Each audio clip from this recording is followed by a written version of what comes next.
Boa noite, meus amigos. Meus amigos, boa noite a todos. Vamos aqui então a nossa leitura.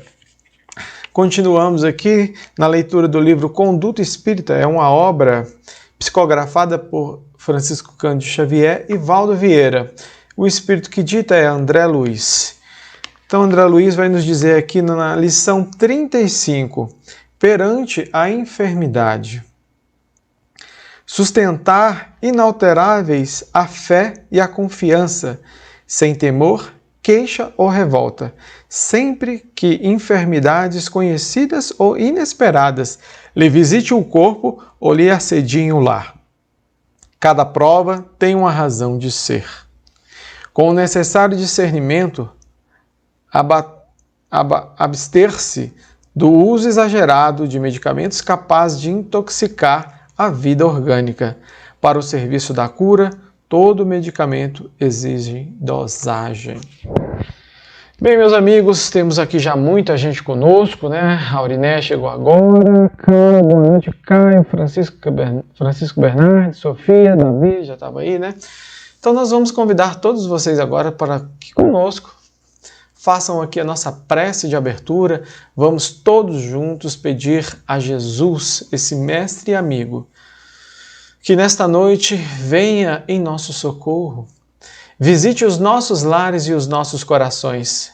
Jesus amado, te pedimos que através das equipes abençoadas do Lar Assistencial Maria de Nazaré, possa visitar os nossos lares e encontrar em nossos corações ambiente favorável a instalar a paz, que possamos receber bênçãos que refaçam, que reequilibrem as nossas necessidades físicas e espirituais. Ampara, mestre amado, a nossa palestrante, envolve todo o ambiente desse espaço que aqui agora nos reunimos. E assim te pedimos, para dar por aberto os nossos trabalhos nesta noite, dando graças a Deus e que assim seja. Bem, meus queridos, a Graça está dizendo aqui que vai vir mesmo, então você vai receber um convite em breve, Graça, para vir falar conosco aqui, tá bom? Boa noite, Wilson, Valdeli, boa noite. Meus amigos, preparem a água, aqueles que ainda não prepararam. Vamos deixar o nosso ambiente nesse instante favorável à presença dos bons espíritos. Agora é a hora do nosso passe e da frutificação da nossa água. Tenhamos essa confiança, essa fidelidade junto a Deus, de modo que possamos receber tudo o que necessitamos para o nosso tratamento. Você aí que está em tratamento espiritual, todos nós, né? Vamos confiar firmemente na presença dos bons espíritos, no auxílio que receberemos, que já estamos recebendo, mas que vamos receber de forma mais vigorosa agora, nesses instantes, através do passe e da fluidificação das águas, tá bom? Então, todos aí já preparados, vamos então iniciar o nosso passe.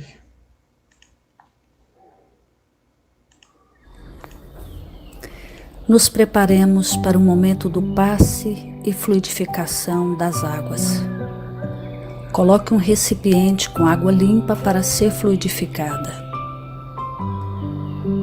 Irmãos, não importa aonde você está, quais as dificuldades que está enfrentando, Jesus está sempre pronto para vir em nosso socorro. Coloque-se de maneira confortável, que lhe facilite a concentração e a receptividade. Respire lenta e tranquilamente. Inspire, expire. Inspire, expire. Encha seus pulmões de ar e solte bem devagar. Deixe que energias de tranquilidade e paz penetrem seus pulmões, circulem por todo o corpo. Sua alma, em harmonia com o corpo, se sente tranquila e em paz. Mentalizemos a passagem de Jesus Dia claro, os raios dourados do sol iluminam a paisagem alegre de Cafarnaum. Casario branco, trepadeiras multicoloridas e pássaros saltitantes enchem a paisagem de otimismo. A notícia das curas atraía a multidão dos necessitados. Subitamente Jesus aparece, esguio e belo. A túnica desce-lhe até os pés. Ao pôr do sol, todos os que tinham doentes atingidos de males diversos traziam-nos, e ele, impondo as mãos sobre cada um, curava-os. Assim narra o evangelista Lucas. Mentalize Jesus se aproximando de você. Ele impõe as mãos amigas sobre a sua cabeça. Perceba que de suas generosas mãos cai uma cachoeira de águas claras e puras, vindas do seu amor a te banhar. Derramam-se em sua cabeça, descem pelos ombros, banham todo o seu ser, te trazendo paz, serenidade, equilíbrio. Limpam todas as impurezas e te pacificam. Sinta estas águas te banhando, limpando. Respire.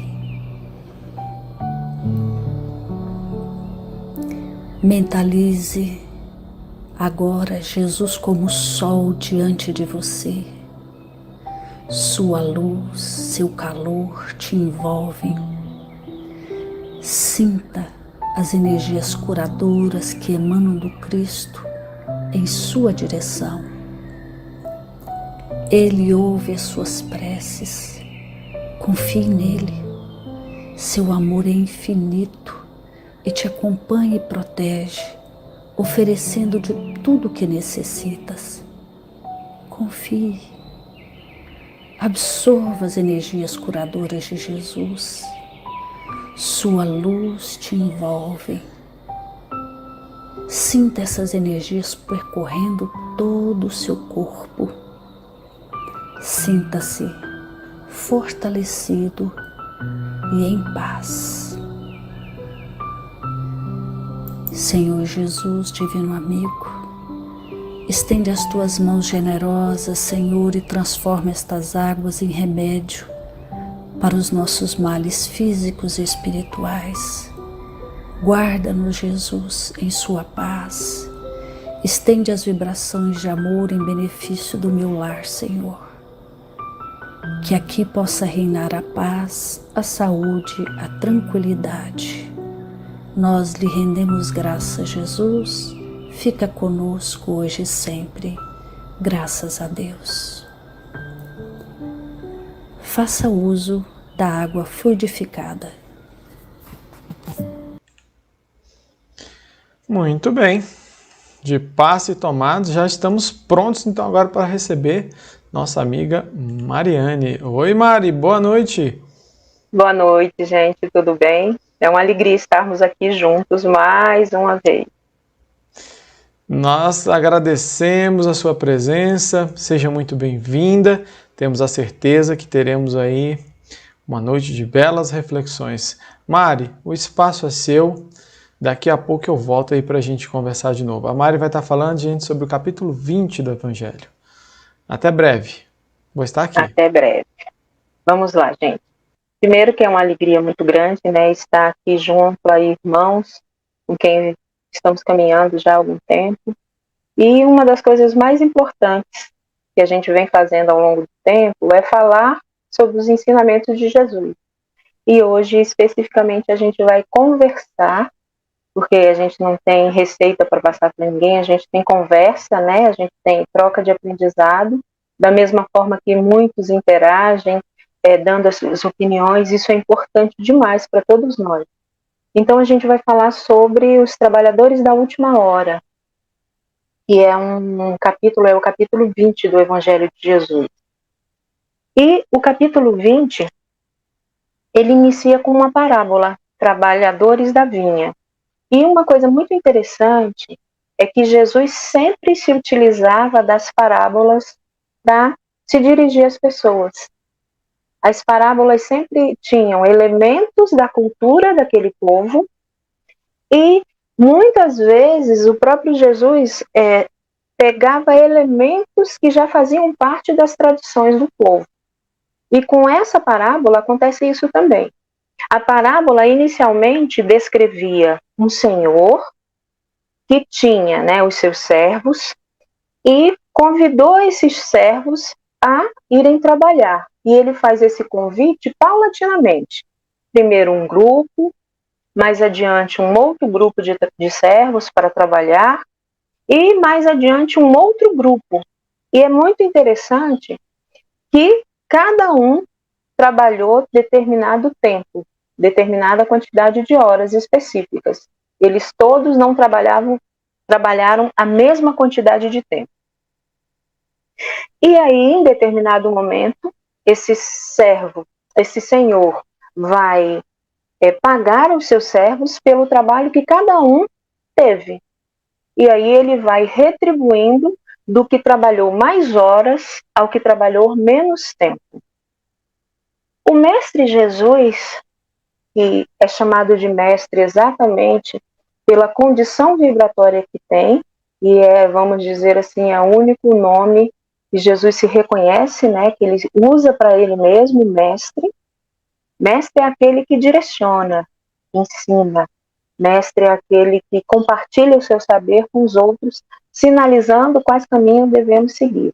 Então a importância do mestre é essa na nossa vida e no Mestre Jesus para a humanidade como um todo, não é? E aí o que nós vamos ter? Jesus, pegando essa parábola, ele faz uma transformação dentro dos ensinamentos que Jesus veio trazer para cada um de nós. Então, Jesus transforma aquele senhor em pai. Sendo pai, todos os servos que ali estavam, né, independente da condição, seriam irmãos, ainda que tivessem em funções e em condições diferentes. E aí Jesus chama esses trabalhadores, né, contando essa história. Então, cada um dos servos foi trabalhar determinada quantidade de horas, não é, nessa vinha, que é justamente aquilo ali de produção, né, naquele vinhedo, na produção realmente a vinha simboliza a humanidade de uma forma geral, né?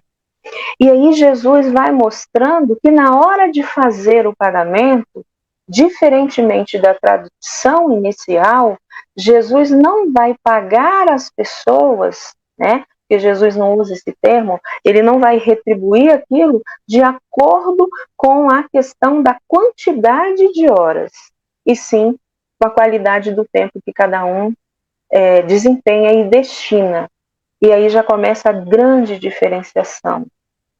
Isso para a gente significa que nós não vamos... O tempo que nós dedicamos à obra, ele é importante. Mas a qualidade do tempo é mais importante que a quantidade. E isso é uma coisa que nós temos que ter absoluta certeza. É importante que sejamos trabalhadores do Cristo, né? Somos chamados a colaborar, nós como espíritas ainda mais, mas tendo a certeza que o que vale é exatamente a qualidade daquilo que eu estou doando, não a quantidade. E essa parábola traz para a gente exatamente essa reflexão, que todas as vezes que a gente for, de fato, doar-nos em prol, né, desse trabalho, dessa construção, dessa regeneração, a gente tem a absoluta certeza que o que vale é a qualidade do meu trabalho. É evidente que existe muito trabalho a ser feito. Então, eu tenho que destinar uma boa parte de tempo, muita quantidade de tempo, mas essa quantidade só vai ter valor se ela estiver junto com a qualidade do tempo. A quantidade pela quantidade não representa muita coisa, não é? É quando o menos, né? Se eu tenho menos tempo, mas com mais qualidade, esse menos simboliza mais. E não é a quantidade pela quantidade.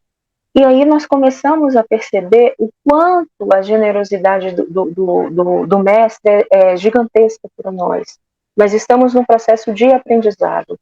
Todo o processo de aprendizado requer de nós trabalho. Nenhum de nós vai sair do estágio vibratório que está, vai caminhar espiritualmente sem que haja da própria pessoa empenho.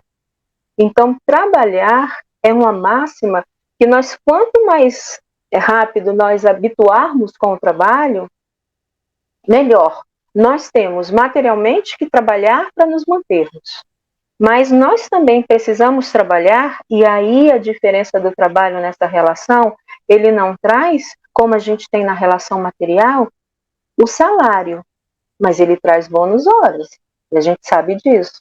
E é importante porque ninguém consegue quantificar, a não ser Deus e os benfeitores, a qualidade do tempo que eu estou doando para esse trabalho. Então, uma das coisas mais importantes que a gente tem quando a gente realmente se torna um obreiro do Senhor, com todas as limitações que a gente tem, mas a gente, para se tornar um obreiro melhor, com mais qualidade, eu preciso iniciar para me firmar nesse trabalho. E é isso que vai acontecendo com a gente. A gente inicia o trabalho de melhora íntima, e aí a gente sai de dentro da gente e a gente começa a olhar ao redor, fazendo um movimento de olhar, saindo do eu, para olhar para o nós. E aí a gente descobre muitas coisas. A gente descobre que apesar das dores que eu carrego, das limitações que eu tenho, eu consigo me doar ao outro. Eu consigo colaborar juntamente com outros trabalhadores na edificação dessa obra, né? Eu consigo ser esse elemento que está ali, né? Eu consigo despertar virtudes que eu nem sei que eu tenho, mas que, como um agricultor que tem o produto final, mas só tem depois do trabalho, do empenho, da dedicação, de observar, de estar ali atento, nós também temos que fazer esse movimento conosco. O movimento de buscar em nós aquilo que nós temos de melhor. Né? É o que eu sempre falo isso, é muito ruim quando a gente fica repetindo o tempo todo num processo de autopiedade ou de achar que a gente não dá conta, mas de fato, a gente falar, a gente não dá conta de determinada situação na nossa vida. E é natural que a gente em alguns momentos fique meio que vacilão. Nós estamos em aprendizado. Mas de fato, o que nós estamos fazendo para merecer a ajuda? Porque a ajuda, ela nunca vai vir de fora. Ela só vai vir de fora quando eu internamente me propuser a ajudar, a me ajudar, a ajudar o outro também que precisa de ajuda. E é muito interessante esse simbolismo, porque à medida que eu ajudo o outro, seja lá na condição que eu tiver, ninguém é tão pobre que não possa se doar ao outro, então eu estou numa situação de dificuldade. Apesar da dor que eu estou enfrentando, eu saio do meu casulo e me preocupo com o outro. Só que esse benefício não é só para a pessoa que vai ser ajudada. É muito interessante que normalmente nós recebemos muito mais do que nós doamos. Então, para nós que somos espíritas, é muito interessante porque o capítulo ele fala especificamente para a gente. Né? Já houve um histórico aí de um passado de outras pessoas, de inicialmente profetas, depois apóstolos, os mártires, né? As pessoas ligadas à igreja, a questão dos sábios, dos filósofos, e hoje estamos nós, enquanto espíritas, colaborando com um papel desenvolvendo um papel importantíssimo, porque tudo que aconteceu, toda essa trajetória de trabalhadores nos antecederam. Então, primeiro, tem que ter por parte de nós uma gratidão muito grande, né, por eles iniciarem esse processo. Hoje nós temos condição intelectual, né, e vibratória de perceber ensinamentos que antes nós não tínhamos. Então, tudo é dado conforme o nosso grau de amadurecimento. Agora, é importante que a gente acompanhe esse grau de amadurecimento. O orbe, com a minha ajuda ou não, ele se regenera. O que a espiritualidade quer de mim? Que eu aceite o convite de me tornar um elemento colaborador dessa regeneração. Porque se eu não aceitar o convite, outros aceitarão, de certo. Então, o que eu tenho que fazer? Dotado da inteligência que Deus me deu. Falar, não é? Eu não quero ficar para trás, porque eu já sei que muita coisa que me acontece são escolhas de um passado distante, noutras oportunidades reencarnatórias, e muitas coisas que me aconteceram nessa existência estão ligadas à minha escolha nesse presente. Então, sair da situação de vitimismo e se posicionar como quem constrói, quem edifica. Então, se a minha palavra ela pode ser usada para diminuir alguém, por que eu não aprendo a usar o verbo para edificar? Se o meu pensamento, e o pensamento é vida, ele pode atingir outra pessoa indiretamente com um pensamento negativo, por que eu não plasmo boas vibrações? Nesse momento que a gente está vivenciando, é muito interessante que a gente consegue ver no meio dessa dor tão grande, desse aprendizado tão grande, belos exemplos de superação. Eu me lembro que no início da pandemia, eu assisti uma reportagem de uma senhorinha no interior, de uma região do Nordeste, que eu não me recordo qual, que ela estava fazendo com a neta máscaras para distribuir para as pessoas que não tinham condição de comprar. E se a gente olha ao redor da condição material que essa senhorinha tinha, muito, muito, muito limitada. Mas o que ela fez? Ela, sabendo da necessidade, antevendo a gravidade da situação e com o coração aberto, ela usa o tempo dela doando, não é, um trabalho que vai auxiliar muitas pessoas. Esse é um exemplo só. Existem inúmeros. E, ao mesmo tempo, nós vamos ter aquelas pessoas que estão vibrando negativamente, não é? Pessoas que não conseguem nem ser colaboradores das medidas médico-sanitárias que são recomendadas. E eu só entendo isso como uma indiferença muito grande pela vida. Se você não se importa com a sua vida, você não vai se importar com a vida de mais ninguém. Isso é fato. Então, é tão mais fácil a gente ser aprendiz, mas aprendiz daquilo que me melhora como pessoa, daquilo que me edifica. Porque um dos elementos mais importantes que a gente tem a nosso favor é o tempo. O tempo, querendo ou não, ele vai passar. Então, se eu entro num processo muito difícil de sofrimento, de autopiedade, de enfraquecimento, e é natural que todo mundo passe por isso faz parte do nosso crescimento, né? Isso faz parte do nosso acerto. Então, passar por essa fase é natural. O que nós não podemos fazer? Nos prender e nos fixar com essa ideia, com essa monoideia de que o mundo está contra mim e eu só estou aqui para sofrer. Nada disso. Estamos sim num planeta de provas e expiações, mas temos sim condição de desfrutar dos encantamentos que a vida tem. Promover o bem. Lógico que o nosso bem, gente, ele é muito limitado. A nossa felicidade ainda é muito rápida. Nós não temos condição de desfrutar de uma felicidade plena. Felicidade plena é para espíritos que estão depurados. Nós ainda estamos saindo dos instintos, chegando nas sensações, e mais avançado a gente vai ter sentimentos verdadeiramente. Mas, por enquanto, nós ainda estamos num processo. Então, é importante que, para nós espíritas, a gente assuma essa responsabilidade.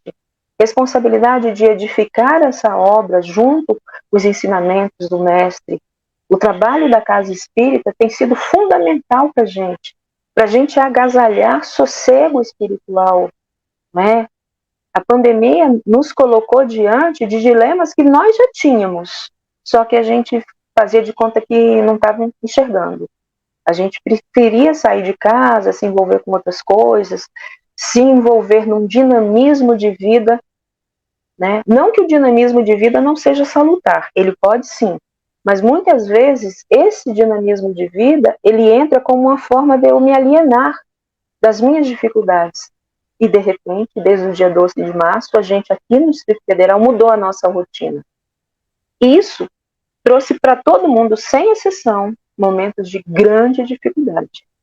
Mas, para alguns, dificuldades junto com aprendizado. E esse é o propósito. A gente não sofre por sofrer. A gente tem que tirar de todo sofrimento ensinamento. Eu vejo algumas pessoas dizendo que estão querendo voltar para o seu normal. Foi justamente o nosso normal que nos trouxe até aqui. Então, se depois disso tudo que a gente está passando, desses meses todos, de profunda dor, de profunda aprendizado, de profunda insegurança, mas de profunda confiança em Deus, a gente voltar para o ponto que a gente estava, a gente não está fazendo a lição direito, creio eu. Isso é uma coisa que eu repito muito para mim. Aproveite tudo isso que está acontecendo, inclusive essa dor imensa que muitas famílias, muitas pessoas estão passando. A dor que está acontecendo com o outro não é do outro só, ela é minha também. A gente se solidariza com as famílias, a gente se solidariza com as dores, né? É impossível que eu, tentando ser trabalhadora do Cristo, seja indiferente e só falar, graças a Deus que eu não estou doente. Eu agradeço todas as noites, né? Quando eu finalizo o dia, eu agradeço. No outro dia pela manhã, eu agradeço também. Mas isso não significa que eu não esteja olhando e me compadecendo da dor do outro. Então, nós somos esse elemento que vai auxiliando a fazer esse bordado. A regeneração, vamos pensar assim, é um bordado, que ela está sendo construída agora. Eu, equivocadamente, Alex deve saber disso, a Auriné, principalmente, eu já compartilhei com eles, o Wilson, que eu entendi a regeneração como algo que eu fosse desfrutar. E durante o início da pandemia eu fiquei um pouco desorientado, sem entender muita coisa. Muito sofrimento e eu sem conseguir assimilar bem isso. Aí um dia aqui eu fazendo vários questionamentos às pessoas mais próximas e à própria espiritualidade, eu despertei que eu não tenho como desfrutar da regeneração, até por uma questão cronológica, nessa existência como Mariane. Mas eu tenho como auxiliar a edificação dessa regeneração. E quando isso tudo aconteceu, e junto com tudo isso nós tivemos a chegada de vários bebês, inclusive o nosso neto mais novo, o Hugo, e junto com o Hugo, Pedro, Clara, Cecília, Caio, inúmeros bebês. E ao observar a chegada do meu neto mais próximo, eu vi o quanto que essa história que a gente está vivenciando não é ponto final. Né? Ela é uma história que está sendo construída, existe muita dor, mas existe muito aprendizado. Existe muito sofrimento, mas existe muita oportunidade. E é isso que nós temos que fazer. Aproveitar tudo isso que nós estamos vivenciando, toda essa dificuldade, toda essa dor, mas tirar de nós o que nós temos de melhor. E a espiritualidade amiga sabe o que nós carregamos. Quando a espiritualidade amiga me vê, me enxerga, não enxerga somente a Mariane limitada, impaciente, inquieta. Eles enxergam também o que eu tenho de potencial. Mas esse potencial só vem à tona se eu permitir. Então, as dores que eu enfrentei, que eu hei de enfrentar, não são esquecimento de Deus ou dos benfeitores.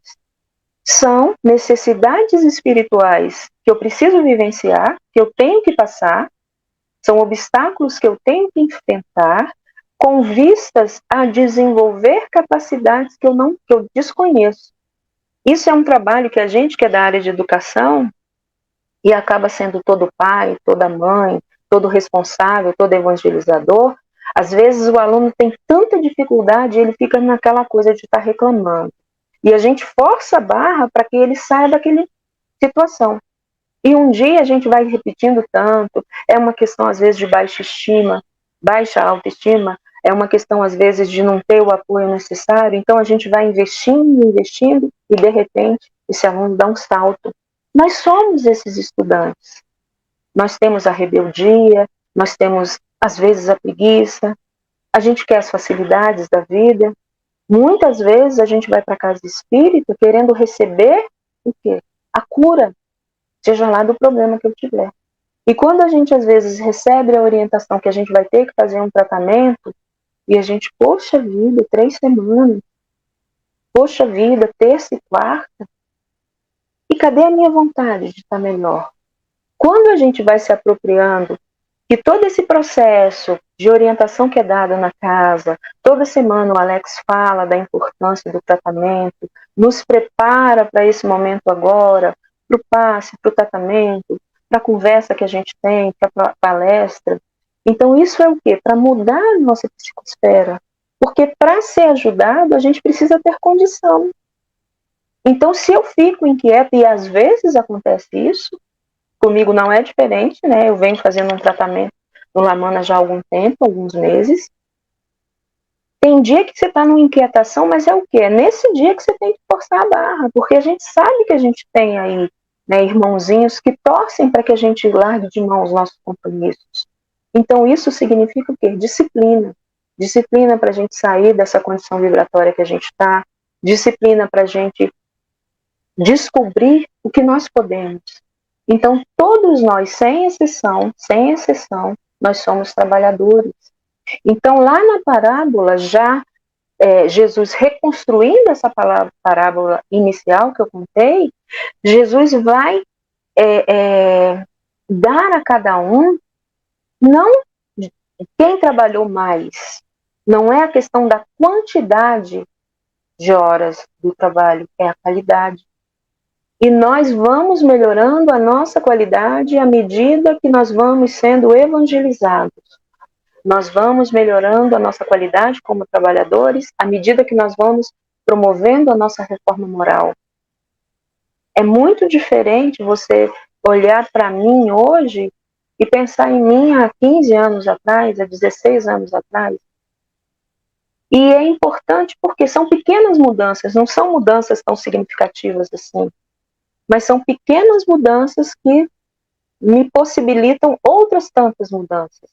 Porque a escalada ascensional, gente, ela começa por degraus mesmo, é uma escada. Eu nunca vou conseguir da metade para frente, eu tenho que começar do começo. Parece redundante, né? Recomeçar do começo. Mas é isso. A gente começa, se edifica, se firma, dá um passo adiante, e aí o que a gente vai descobrindo? Uma coisa que é consoladora, que a gente, apesar da dor, dos enfrentamentos que a gente tem, existe coisa boa em mim. Quando eu vou descobrindo que eu não sou só a pessoa que bate cabeça o tempo todo, que eu acerto, e aí eu vou criando uma teia de afinidades, e aí com os trabalhadores da casa espírita que eu pertenço, ou de outras religiões, não é? A gente não tem só espírita ouvindo ou fazendo tratamento. Eu tenho os amigos do curso de assistência, o trabalho assistencial é a prática de toda a teoria que a gente estuda. E aí a gente vai desabrochando. A gente vai não tendo incômodo de olhar para a gente mesmo.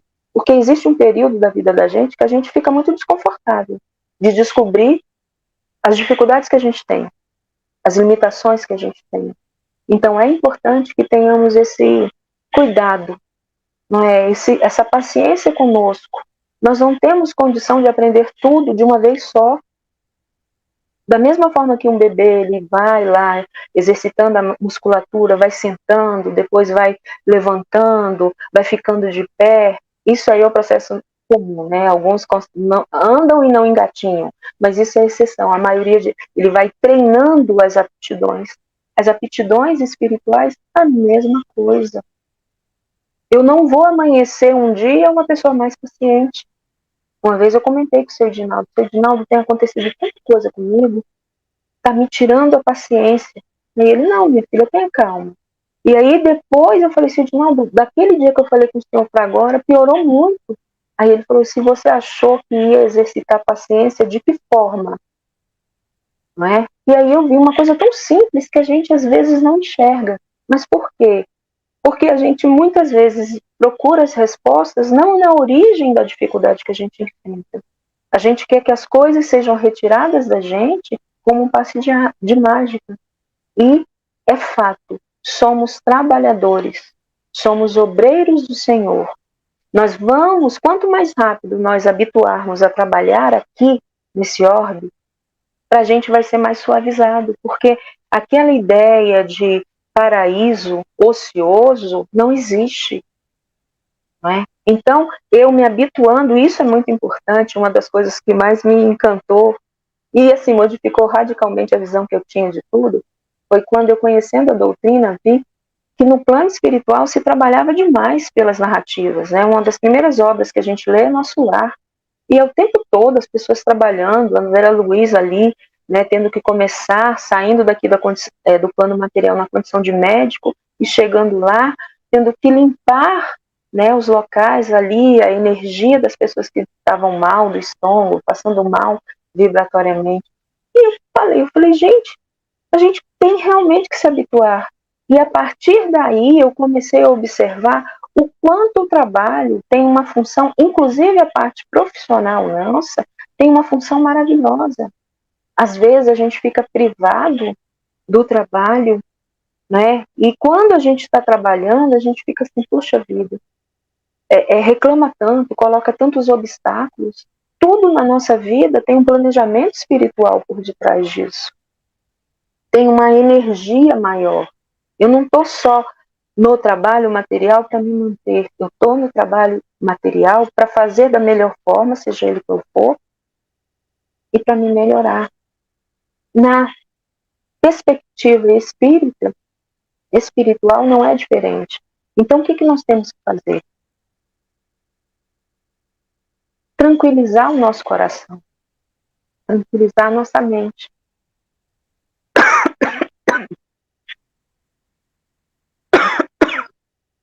Desculpa, gente. A voz.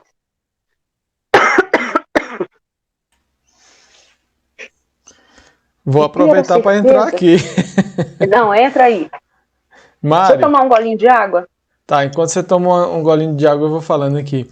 Eu me recordei quando você falou aí sobre algo que me tira a paciência, né? Me recordei de um comentário muito interessante que eu vi sobre, não só sobre a paciência, mas sobre qualquer virtude. Quando a gente fala assim, me tirar a paciência, me tirar a esperança, enfim, não se tira aquilo que está consolidado dentro do seu coração. Se alguma coisa externa afeta e você sai daquele princípio ali, é sinal que você não adquiriu, né, com integridade essa virtude. Mas eu vou deixar você concluir. Eu queria que depois você fizesse a prece de encerramento também, tá bom? Mas pode concluir aí. Já volto. Tá, joia. Gente, desculpem porque tem a questão da voz, mas também tem o embargo da emoção. Que aí, às vezes, mas eu já me refiro. Então, vamos para a gente finalizar. É muito importante que a gente não tenha medo. Né? A gente tem um receio natural que todo mundo que está na vida tem. Mas aquele medo paralisante, aquele medo que faz com que a gente não tenha a coragem no enfrentamento. Todo enfrentamento pode ser muito positivo para o nosso crescimento espiritual, para o nosso amadurecimento. E é essa a mensagem de hoje, que a gente consiga acreditar na gente mesmo, sabe? Existem momentos na vida em que muitas pessoas duvidam da gente, mas Deus jamais. O Mestre Jesus, que é governador planetário, então a vinha de Jesus é a terra. É nessa terra que Jesus vem cuidando paulatinamente para que todos nós floresçamos. Nós vamos florescer em momentos diferentes. Nós vamos florescer em tempos distintos, mas não importa. O importante é o nosso florescer. Essa é a grande reflexão para que a gente consiga. E quando a gente floresce, a gente não vai florescer num futuro só.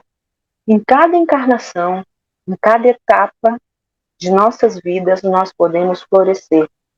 Ainda um florescimento imperfeito, porque a gente ainda é espírito muito denso. Mas a gente só tem um futuro de florescimento mais pleno se a gente florescer, a gente tiver pequenos florescimentos. E é esse o convite que eu faço a todos. Que sejamos agente de transformação de nós mesmos. Eu posso me modificar, mas eu posso auxiliar outras pessoas a se modificarem também. Lógico, se elas quiserem. Mas eu tenho que estar disponível para fazer esse auxílio. Então vamos fazer a prece? Vamos elevar o nosso pensamento a Deus, ao Mestre Jesus, aos benfeitores, a Maria, nossa mãe, nossa advogada, pedindo que tenhamos bom ânimo, que todos aqueles que encontrarmos com fome, que possamos alimentá-los, todos os sedentos que recebam de nós água viva, e que não estamos aqui falando somente da fome ou da sede material. Temos uma sede e uma fome ainda maiores. Temos sede e fome de valores espirituais. Que o Mestre amado, Jesus, que o Mestre irmão, esteja sempre conosco, nos intuindo e nos incentivando. Que assim seja, graças a Deus.